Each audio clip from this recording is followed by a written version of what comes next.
Le président de la République a récemment retiré sa confiance à deux directeurs généraux, Fousseni Dembélé de la RTI et Adama Koulibaly du Conseil Coton-Anacad, suite à des rapports d'audit révélant des dysfonctionnements et des irrégularités. Ces limogeages, annoncés le 10 juillet 2024 en Conseil des ministres par le porte-parole du gouvernement, Amadou Koulibaly, soulignent la volonté du gouvernement d'assurer une gestion rigoureuse et responsable des entreprises publiques. Suite aux premières constatations issues de ces contrôles, le chef de l'État a décidé de relever de leurs fonctions respectives le directeur général du Conseil Coton-Anacad et le directeur général de la radio-télédiffusion ivoirienne.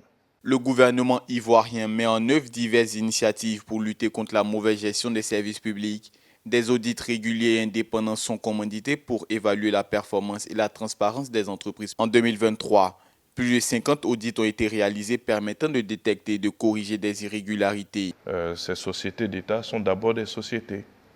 Elles ont des dirigeants sociaux, elles ont des conseils d'administration. C'est de la responsabilité de ces responsables-là que de traiter toutes les questions, y compris la question donc de gestion des ressources humaines.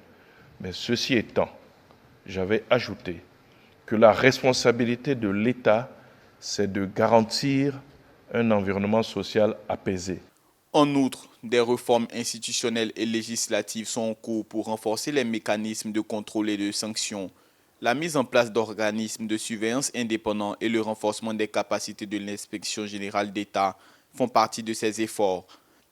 En 2023, 20 nouvelles lois anticorruption ont été adoptées et plus de 300 agents publics ont été formés aux pratiques de bonne gouvernance. Ces actions visent à promouvoir une culture de la responsabilité et de la transparence dans la gestion des affaires publiques